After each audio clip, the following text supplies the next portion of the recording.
യേശുവിൽ വിശ്വസിച്ചില്ലെങ്കിൽ എന്താണ് നമുക്ക് നഷ്ടമാകുന്നത് തുടങ്ങിയ നമ്മുടെ ജീവിതത്തിന്റെ ഏറ്റവും പരമപ്രധാനമായ കാര്യങ്ങളെ പറ്റിയാണ് ഞങ്ങൾ നിങ്ങളുമായി പങ്കുവെക്കുന്നത്.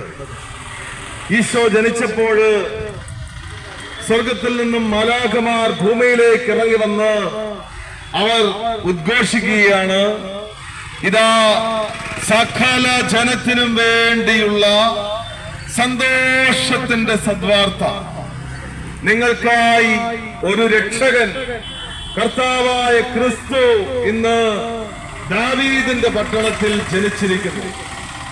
സകല മനുഷ്യർക്കും രക്ഷകനായിട്ടാണ് യേശു ക്രിസ്തു ഈ ഭൂമിയിലേക്ക് മനുഷ്യനായി അവതരിച്ചത്. പ്രിയ സഹോദരങ്ങളെ, തിരുവചനത്തിൽ പറയുകയാണ്, അവനിൽ വിശ്വസിക്കുന്ന ഒരുവൻ പോലും നശിച്ചു പോകാതെ നിത്യജീവൻ പ്രാപിക്കുന്നതിന് വേണ്ടി തന്റെ ഏകജാതനെ നൽകാൻ തക്കവിധം ദൈവം ലോകത്തെ അത്രമാത്രം സ്നേഹിച്ചു. വീണ്ടും വചനം പറയുന്നു, യേശു കർത്താവാണെന്ന് അധരം കൊണ്ട് ഏറ്റുപറയുകയും ദൈവം അവനെ മരിച്ചവരിൽ നിന്ന് ഉയർപ്പിച്ചുവെന്ന് ഹൃദയത്തിൽ വിശ്വസിക്കുകയും ചെയ്താൽ നീ രക്ഷ പ്രാപിക്കും. ഈശോ വീണ്ടും പറയുകയാണ്, എന്റെ വചനം കേൾക്കുകയും എന്നെ അയച്ചവനിൽ വിശ്വസിക്കുകയും ചെയ്യുന്നവന് നിത്യജീവനുണ്ട്. സഹോദരങ്ങളെ, എന്താണ് നിത്യജീവൻ? എന്താണ് രക്ഷ? പ്രിയപ്പെട്ടവരെ, വിശുദ്ധ ബൈബിൾ പറയുന്നു, ഒരു മനുഷ്യൻ 100 വയസ്സ് ജീവിച്ചാൽ അത് ദീർഘായുസ്സാണ്. എന്നാൽ നിത്യതയോട് തുലനം ചെയ്യുമ്പോൾ ഇത് സമുദ്രത്തിലെ ഒരു തുള്ളി ജലം പോലെയാ.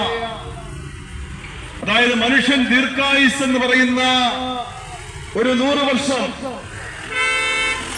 സമുദ്രത്തിലെ ഒരു തുള്ളി ജലം പോലെയാണ് നിത്യജീവിതത്തോട് തുലനം ചെയ്യുമ്പോൾ.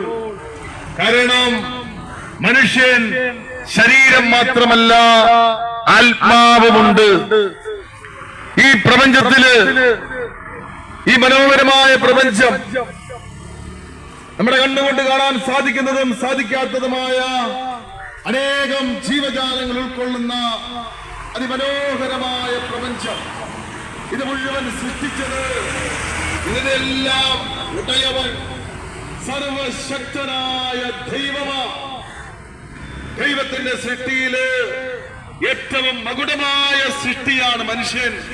കാരണം ബൈബിൾ പറയുകയാണ്, ദൈവം സ്വന്തം ഛായയിലും സാദൃശ്യത്തിലുമാണ് മനുഷ്യനെ സൃഷ്ടിച്ചത്. മനുഷ്യനിൽ ദൈവം തന്റെ ആത്മാവിനെ നിവേശിപ്പിച്ചിരിക്കുന്നു. സഹോദരങ്ങളെ, ഈ ലോക ജീവിതം എന്ന് പറയുന്നത് അത് വളരെ നശ്വരമാണ്. ഏറിയാൽ 70, 80 അല്ലെങ്കിൽ 90, അങ്ങേറ്റം പോയാൽ 100 വർഷം. എന്നാൽ നിത്യമായ ഒരു ജീവിതം നമുക്കുണ്ട്. കാരണം ഈ ലോക ജീവിതത്തിൽ മനുഷ്യന്റെ ശരീരം മാത്രമാണ് അവസാനിക്കുന്നത്. അവന്റെ ആത്മാവ് നിത്യമാണ്. ആത്മാവിന് അവസാനമില്ല. നിത്യജീവിതത്തിന് വേണ്ടിയാണ് മനുഷ്യൻ വിളിക്കപ്പെട്ടിരിക്കുന്നത്. എന്നാൽ സഹോദരങ്ങളെ, മനുഷ്യൻ ഈ ലോകത്തിന്റെ